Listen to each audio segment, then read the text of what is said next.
Well, good morning, good afternoon, good evening, whenever you're watching this. Welcome back to the channel. My name is Jason and this is Old Car Auto Guy. Today we're just doing some random stupid stuff, so stick around.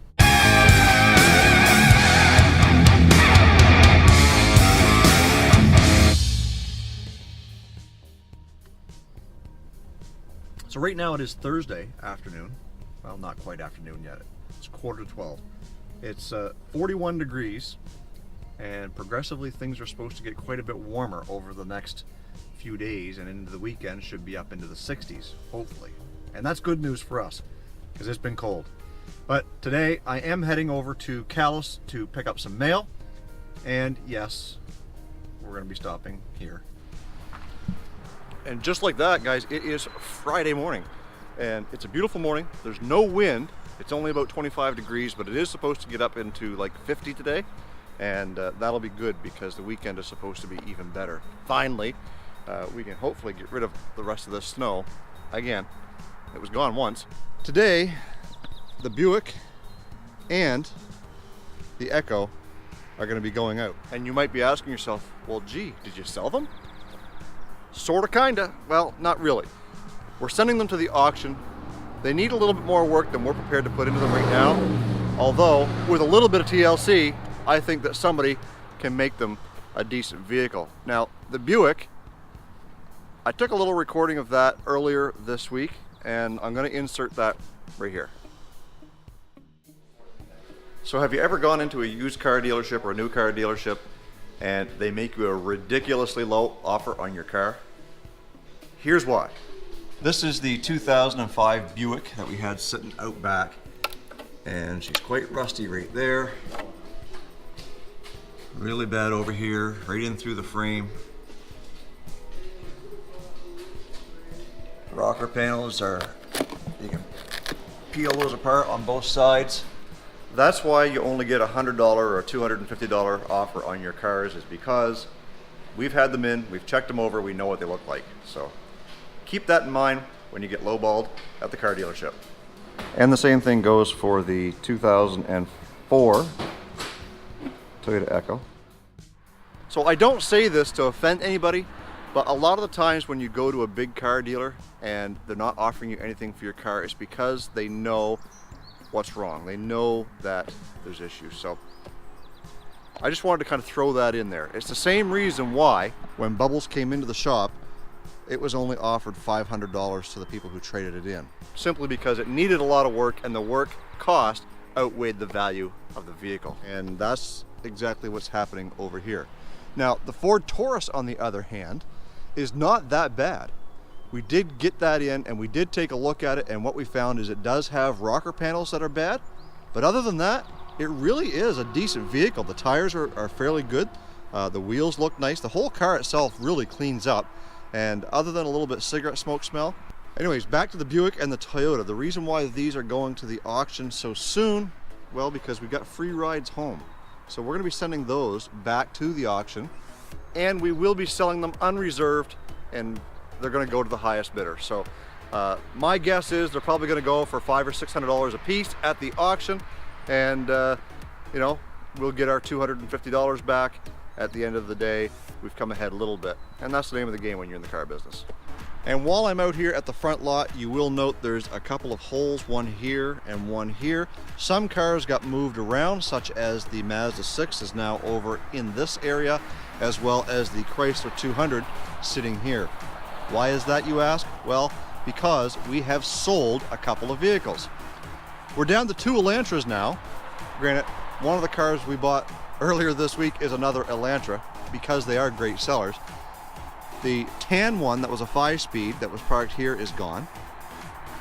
And then the Dodge Avenger, the white one that was sitting over there, is now right here because it is ready to go. So right now what we're going to do is we're going to go back to last night when I was doing a little bit of work on the car. So we'll go there, and that will take out to the end of the video. So back a while ago, you guys know that I had sent a sticker out to VW Pate and for his channel, and he did a shout out for me when he received my sticker. So now it is my turn to do one for him. So he sent me this little etched out VW. as well as he dropped a and a big one for the toolbox. Once again, guys, go check out VW Pate's channel. He's pretty cool, and obviously he's into VWs, and he does have one Chrysler project that he's working on. He also sent me a lucky 4-leaf clover. So another one of my guys that has just recently, as of this week, hit 1,000 subscribers is Omar over at PoBoy's Diesel. So if you guys don't know who Omar is, again, his channel will be down in the description box below. You can go check him out. He's working on a F-250 project right now where he is actually making fiberglass panels for the truck, which I assume he's going to tear the steel ones off and replace them with fiberglass, make it a little lighter, and do some racing with it as well. He's left a message here, and he's very thankful for me to send him some stickers, and I'm very thankful for him sending me out some too. Thanks, Omar. So anyways, the next one comes from us, from Pappy's Corner and Pappy's channel. He does a lot of projects, and he's also sent me a little business card with his social media on it. Once again, guys, his information will be down in the comment section, or down in the description below.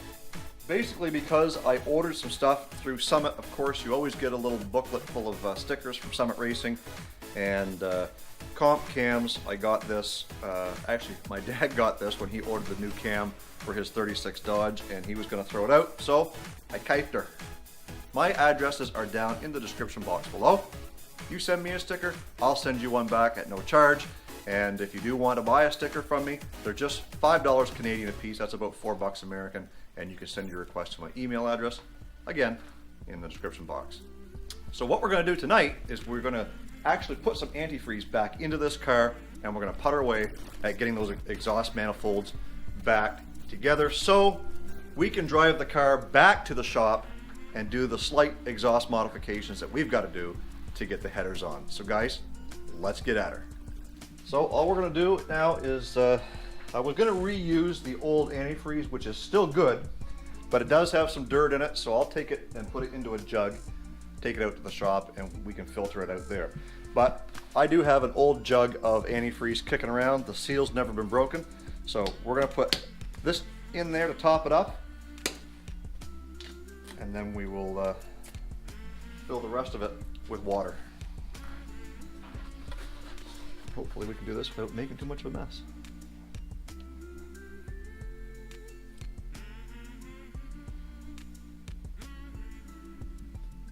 Hey, Puss.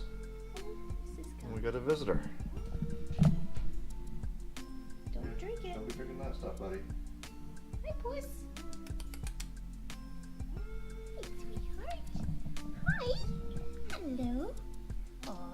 Oh, you've been laying in the sun?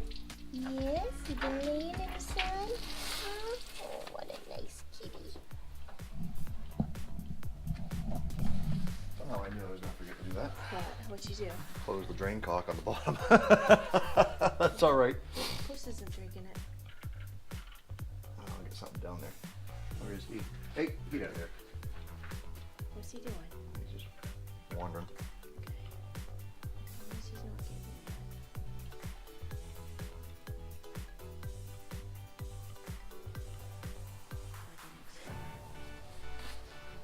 So there's 1 gallon of antifreeze in there, which does not do the trick. So I'm just going to run into the house and top that up full of water, and we'll mix the water in with it. I'll be right back. And it's going to take a while to get this filled up in the engine too, because I'm going to have to run it, get that water pump going so that the thermostat can open up and let it flow, and I'm hearing water dripping from somewhere.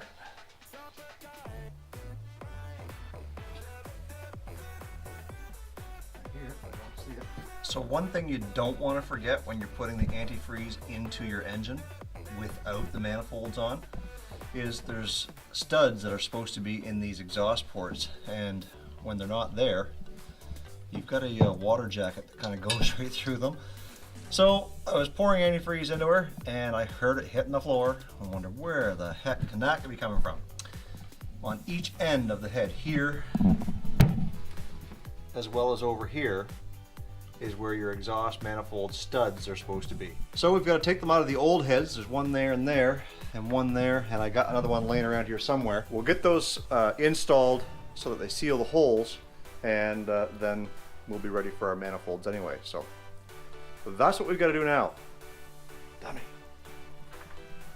I don't know why I didn't remember that, but anyways, it is what it is, and I got a mess underneath the car once again. So let's get those fixed up, and then we can get the manifolds back on anyway. Away we go. Okay, so with a little bit of struggle, we've got the exhaust manifolds back on the car. Everything is buttoned up, so now we are going to start it up one more time and listen to that cam thump. Let's hope it thumps a little more now.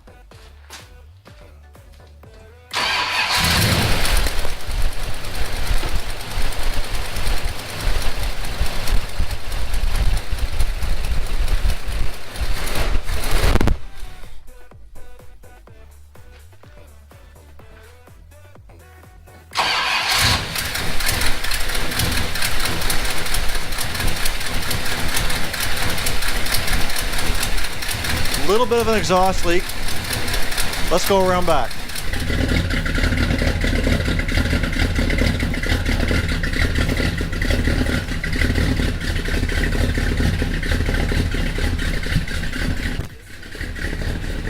Yeah, that sounds good.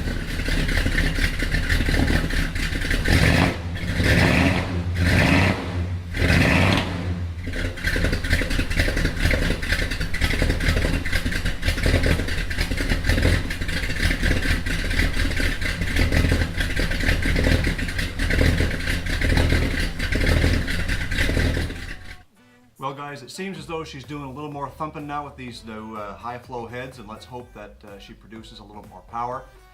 We'll adjust the timing a little bit on this thing because I did mess with the distributor. I'll just tweak that up a little bit. Same with the carburetor, in hopes that we can make this thing purr like a kitten, or maybe roar like a lion. That's what I'm hoping for anyways. So guys, there are 4 links in the description box below. I hope you can check those out. The first one is to bonfire.com, which is my merchandise store, and I do have a couple of new designs up there, so hopefully you can take a look at those. Second link is to Straight SIXFAN, who is my co-host for the Thursday night live stream, the CARRGUY and SIXFAN show. This week it'll be on my channel, and it's Thursday evenings at 7 o'clock Central, 8 o'clock Eastern, 9 o'clock local time. The other two are my Patreon and my TubeBuddy affiliate. Guys, I hope you've enjoyed this little series on the Mopar J heads. It's slowly coming to an end as far as the actual build, but the fun is just beginning. Guys, I want to thank St. John Engine Rebuilders one more time for the awesome job that they did on these heads, and I'm really looking forward to burning some rubber this spring once the weather gets a little better, and it's looking pretty good out there tonight. So guys, I end every video just like my new t-shirts say, stay focused on the windshield, not the rearview mirror. I love you guys, God bless. Let's do it again real soon.